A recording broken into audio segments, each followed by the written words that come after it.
உங்களுக்காக சமைக்க போறேன். ஃப்ரெண்டா இல்ல, பொண்டாட்டியா. நினைக்கவே எவ்வளவு சந்தோஷமா இருக்கு தெரியுமா?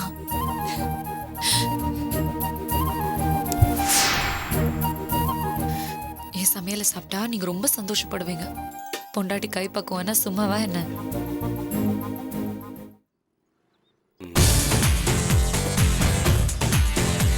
டேய்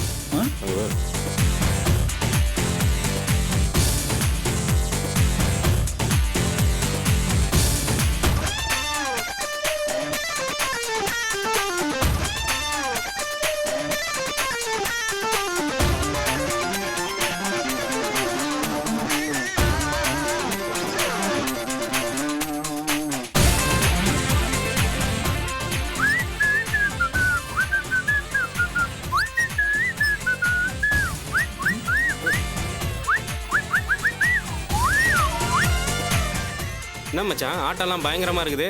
எதனா ப்ரொமோஷன் கிடைச்சிருக்குதா? ஆமாடா, இந்த போட்டோ பார், நல்லா பார், இதான் என் ஆளு. நல்லா பாரு பாரு பாரு.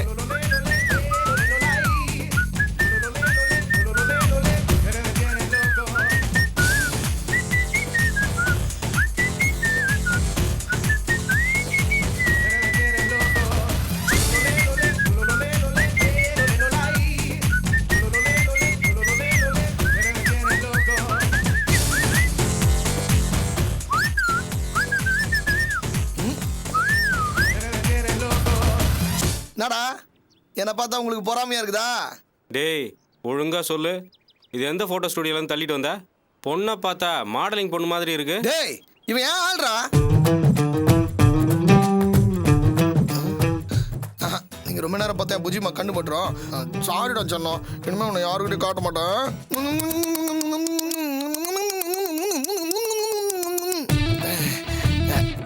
எப்பறம் புஜிமா சும்மா சினிமா ஹீரோயின் மாதிரில? அதான்டா எனக்கு சந்தேகமா இருக்கு. நீ அந்த பொண்ணை லவ் பண்றியா இல்ல அந்த போட்டோ லவ் பண்றியான்னு தெரியலையே. ஏய் என்னடா எகத்தால எகிருது? என்னை பார்த்தா போட்டோ லவ் பண்ற மென்டல் மாதிரி இருக்குதா? இல்லடா, பாக்கெட்ல செல்போன் இருக்குதுன்னா நம்பலாம், செல்லு கம்பெனியா இருக்குதுன்னா நம்புற மாதிரியா இருக்கு. இந்த பொண்ணு ஹிந்தி பட ஹீரோயின் மாதிரி இருக்கா. இவ ஒரு அமீர் கானை காதலிக்கிறான்னு சொன்னா நம்பலாம். நம்ம கான்ஸ்டபிள் ஆனந்த காதலிக்கிறேன்னு சொன்னா என்னால நம்பவும் முடியல, ஜீரணிக்கவும் முடியலடா. உண்மையை சொல்லு, பொண்ணு கண்ணு ரொம்ப அழகா இருக்கு, ஆனா அது தெரியுமா தெரியாதா? டேய் அவளுக்கு கண்ணு தெரிஞ்சா இவனை ஏன்டா லவ் பண்றா? நிறுத்துங்கடா. விட்டா ஏதோ குப்பை தொட்டி பக்கத்துல இருக்க பிச்சைக்கார மாதிரி பேசுறீங்க. எனக்கு என்னடா குறைச்சல? உங்களுக்கு தான்டா நான் ஒரு சாதாரண கான்ஸ்டபிள். என் புச்சிமாக்கு நான் தானே ஹீரோ. என்னை பார்த்து வைத்தறிச்சல் பண்ணுங்க, நான் வேணாம் சொல்ல. அதுக்காக வாய்க்கு வந்தெல்லாம் பேசாதீங்க, சொல்லிட்டேன் நான். டேய் டேய் டேய் சும்மா தமாஷுக்கு சொன்னேன்டா. அதெல்லாம் உண்மை நம்பிட்டியா? உன் ஆளு நிஜமாவே அழகுடா. நீ ரொம்ப கொடுத்து வச்சவடா. என்னடா முதல்ல முறைச்சிக்கினே மொக்க பண்ண, இப்ப சிரிச்சிக்கினே அசிங் பண்றியா? ஏய் நீ நம்பினா நம்பாட்டேனடா, இவதான்டா லவரு. டேய் உன்னை நாங்க நம்பாம வேற யாரா நம்புவா? எங்க ஃப்ரெண்டு ஒரு உலக அழகிய கல்யாணம் பண்ணிக்கிட்டா எங்களுக்கு பெருமை தானடா. நாங்க ஒரு உலக அழகியோட புருஷனோட ஃப்ரெண்டுன்னு சொல்லிக்குவோம்ல. வாட்டுறத முதல்ல நிறுத்து நீ. டேய் வேணடா, எது சொன்னாலும் நம்ப மாட்டேங்கிறான்.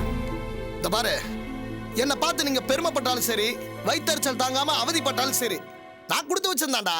புஜிமா மாதிரி ஒரு அழகான பொண்ணு எனக்கு காதலியா கிடைச்சது பெரிய அதிர்ஷ்டம்டா. இதுக்காக நான் தமிழுக்கும் துளசிக்கும் தான் நன்றி சொல்லணும். என்னடா சொல்ற? தமிழ் தான் உனக்கு அந்த பொண்ணை இன்ட்ரோடியூஸ் பண்ணி வச்சானா? தமிழ் எங்க கிட்ட சொல்லவே இல்லையே.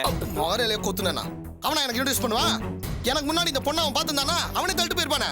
டேய் என்னடா தமிழை இவ்வளவு மட்டமா பேசுற? பின்ன என்னடா, அவன் எனக்கு பண்ண துரோகத்தை நான் மறந்துட்டேன்னு நினைக்கிறீங்களா? என்னை ஏமாத்திட்டு துளசியை கல்யாணம் பண்ணிக்கிட்டு தான் நான் மறக்கவே மாட்டேன்டா. நல்ல வேலை துளசி அவன் கல்யாணம் பண்ணினான், இல்லனா அவனை மாதிரி நானும் கேவலப்பட்டு தான் நின்று இருக்கணும். அவனால நான் தப்பிச்சேன். டேய் சும்மா நிறுத்துடா. டேய் உனக்கு நல்லது நடந்தா நீ சந்தோஷப்பட்டுக்க, அதுக்காக தமிழை தப்பா பேசாத. ஏய் தமிழ் தப்பானால தான்டா அவனை பத்தி பேசல. என்னடா தப்பு? என்ன நம்ப வச்சு கழுத்தல. டேய் வேணாம்டா, இதுக்கு மேல தமிழை பத்தி தப்பா பேசுன. ஏய் என்னடா பண்ணுவ? என்னடா பண்ணுவ? இதுக்கு மேல பேச அடிச்சு வாயை உடைச்சிருவேன். ஏய் ஏன்டா இப்படி எமோஷனார? தமிழ் மாதிரி நானும் உனக்கு ஒரு ஃப்ரெண்டு தானே. அவனை நம்புறீங்க, என்ன நம்ப மாட்டீங்களாடா? சரிடா, தமிழ் நல்லவன் வல்லவன் உத்தமன் ஊருக்கு உழைப்பவன் போதுமா? ஆனா ஒண்ணுடா, தமிழ் என் கழுத்து அறுத்த மாதிரி உங்க கழுத்தையும் ஒரு நாள் அறுப்பா. அப்ப புரிச்சுப்பீங்க அவன் யாருன்னு. கழுத்தா இருக்கும்போது வரோம், அப்ப மருந்து போடு. இப்ப வாயை பொத்திட்டு சும்மா இரு. சரிடா, நான் அவனை பத்தி பேசுறதுக்கு வரல. எனக்கும் புச்சிமாக்கும் கல்யாணம் பண்ணி வைக்கிறதா எங்க 2 வீட்லயும் பேசி முடிச்சிருக்காங்க. சீக்கிரமே என்கேஜ்மெண்ட் டேட் ஃபிக்ஸ் ஆயிடும். தடபுடலா கல்யாணம் நடக்கும். உங்களை கூப்பிடுற வந்துருங்க.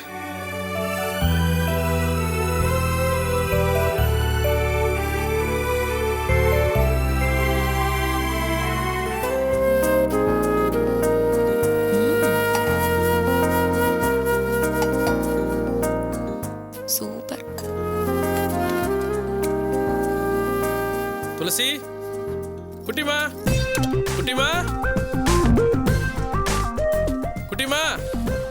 கூப்பிட்டீங்களா? ஏய், ஏன் சிரிக்கிறீங்க? இல்ல வரும்போது நீ காலேஜ் பொண்ணு மாதிரி தான் இருந்த. ஆனா இப்போ கல்யாணம் ஆன பொண்ணு மாதிரில இருக்க. கையில கரண்டி இருந்தா கல்யாணம் ஆன பொண்ணா? சரியான விஷயம் சொல்லுங்க. இல்ல நான் அது துளசி தான் கூப்பிட்டேன். துளசி, எனக்கு பக்கத்துல கொஞ்சம் வேலை இருக்கு, நான் போயிட்டு வந்துடுறேன். நீ படிச்சுட்டு இரு. சாரு, நான் போயிட்டு வரேன், நீ வெயிட் பண்ணு. வந்துடுறேன். ஒரு நிமிஷம் இருங்க. இந்தாங்க, சில்லுன்னு தண்ணி குடிச்சிட்டு போனா போற காரியம் சக்சஸ்ஃபுல்லா நடக்கும்னு அம்மா சொல்லுவாங்க. அம்மா எப்பவுமே அப்பாக்கு இப்படிதான் தருவாங்க. நீங்க குடிங்க. பாக்க நீ சின்ன பொண்ணு மாதிரி இருந்தாலும் பாட்டி மாதிரி சென்டிமெண்டான விஷயம்லாம் கத்து வச்சுக்கோ. தேங்க்ஸ். ஹேங்கர்ல மாட்டிருந்தீங்களா? தூசியா இருக்கு. இந்தா நான் வந்துடுறேன். சீக்கிரம் வந்துருங்க. சமையல் இன்னும் கொஞ்ச நேரத்துல ரெடி ஆயிடும். நீ வேற யாருக்கு மேலே கபகபன்னு பசியுது. சமைச்சுவே வந்து ஒரு புடி பிடிக்கிறேன். நீங்க போய் படிங்க, நான் சமையலை முடிச்சிட்டு வரேன். சரி.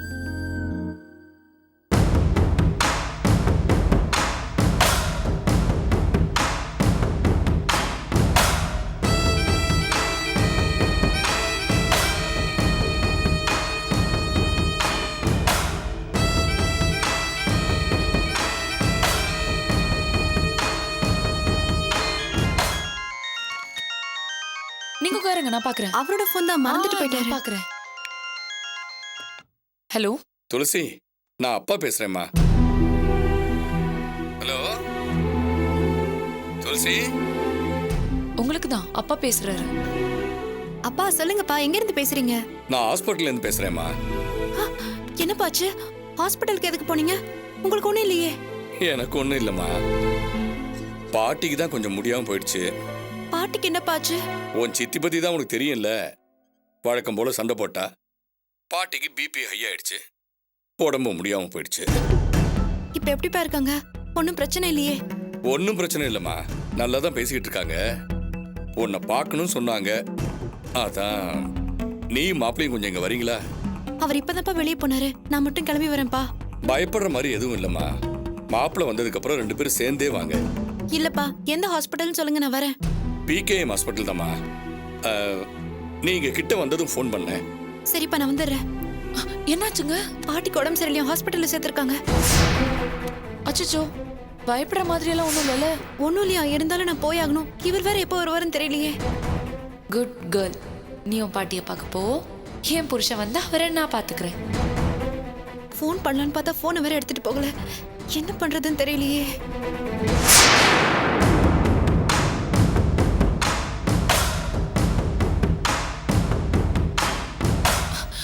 நீங்க போயிட்டு வாங்க. அவர் வந்தா நான் சொல்றேன்.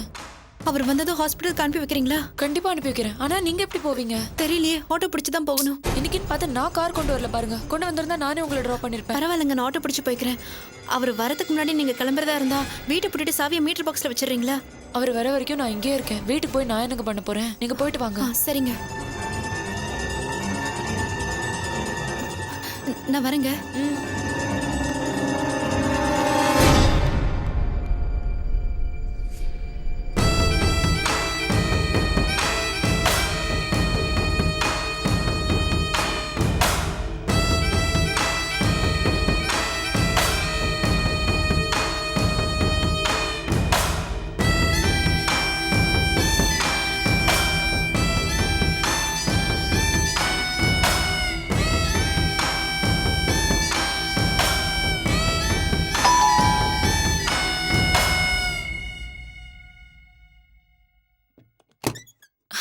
வாங்க. சாரு, சமையல் ஆயிடுச்சா? அடடடடா, வாசம் ஆளை தூக்குது. ஐயோ, சமைச்ச இந்த கைக்கு. அது கைவசம் மோதிரம் எதுவும் ஸ்டாக் இல்லையா? அதான் என்ன பண்றதுன்னு தெரியல. பரவாயில்ல, மோதிரம் இல்லாதவங்க கைக்கு சிம்பிளா ஸ்வீட்டா வேற ஒன்று கொடுப்பாங்க. அது கொடுத்தா கூட போதும். சிம்பிளா ஸ்வீட்டாவா? ஆஹா, புரியுது புரியுது.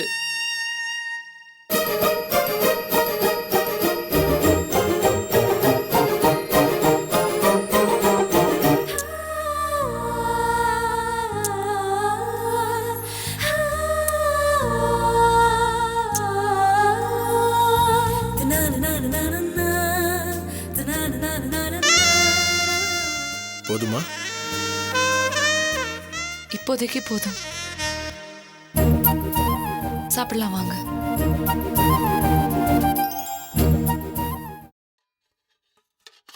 எதுக்கு 2 தட்டு? நமக்கு ஒரு தட்டு போதாதா? பிரியமானவங்க ஒரு தட்டுல சாப்பிடலாம், தப்பு இல்லை.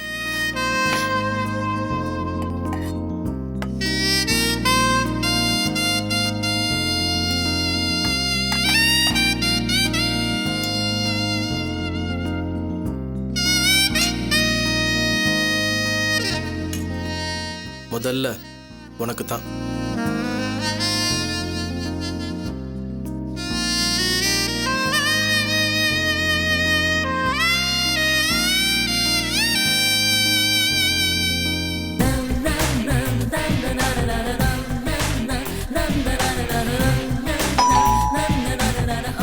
நீங்க உட்காருங்க, நான் பாக்குறேன்.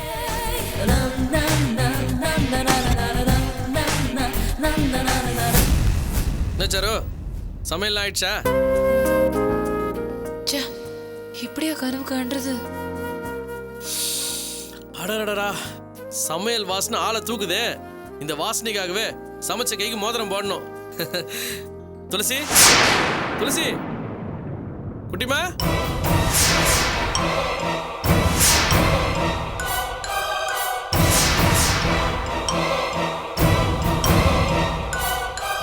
சாரு துளசி எங்க? பாட்டியை பார்க்க ஹாஸ்பிட்டல் போயிருக்காங்க. பாட்டிக்கு என்னாச்சு? ஜஸ்ட் செக்அப்காக தான் போயிருக்காங்க. நீங்க பசியோட இருக்கீங்களா? வந்து சாப்பிடுங்க அப்ப வாங்க. பாட்டியை பார்த்துட்டு வந்துடுறேன். எங்க போறீங்க? ஹாஸ்பிட்டலுக்கு. நீங்க ஹாஸ்பிட்டல் போறதுக்குள்ள அவங்க வீட்டுக்கு போயிடுவாங்க. அதெல்லாம் இல்ல, நான் வீட்டுல போய் பார்த்துட்டு வந்துடுறேன். நீங்க வீட்டுக்கு போறதுக்குள்ள துளசி இங்க வந்துருவாங்க. இப்படி ஆளுக்கு ஒரு இடம் மாறி மாறி போக போறீங்களா?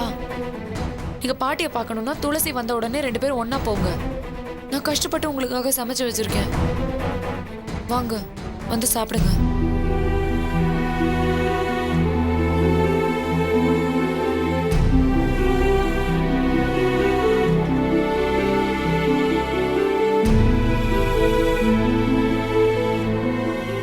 நீ உட்காரிச்சாரு ஒன்னா சாப்பிடலாம். இல்ல பரவாயில்ல, நீங்க சாப்பிடுங்க. சரி, அப்ப துளசி வந்தோடனே நீங்க 2 பேரும் ஒண்ணா உட்காந்து சாப்பிடுங்க.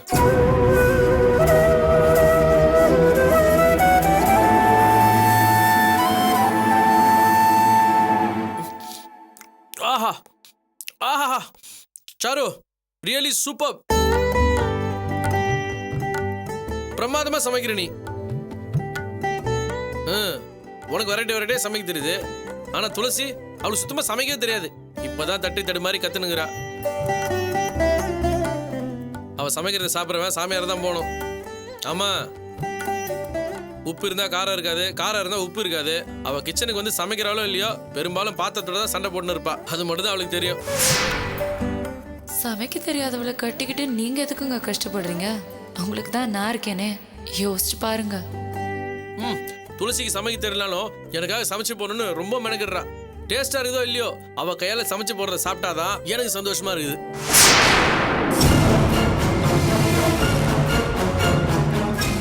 துளசி போடுற சாப்பாடுல எனர்ஜி கிடையாது. ஒவ்வொரு துளி சாப்பாடுலயும் லவ் இருக்கு. அதான் ருசிக்கலனாலும் நான் ரசிச்சு சாப்பிடுறேன். அப்போ பொண்டாட்டிக்கு ஒண்ணுமே தெரிய வேண்டாம், பிரியமா இருந்தா மட்டும் போதும்னு சொல்றீங்களா? ருசிக்காத சாப்பாட்டை எத்தனை நாள் சாப்பிட முடியும்? அக்கறையோட சமைச்சு போட்டா ருசிக்கலனாலும் காலம் முழுக்க சாப்பிடலாம்.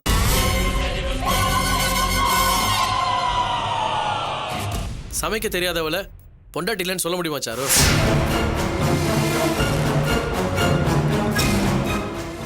சமைக்கிறதுக்கு, துவைக்கிறதுக்கு, வீட்டை பராமரிக்கிறதுக்கு இது எது தெரியலனாலும் சரி, துளசி தான் என் பொண்டாட்டி.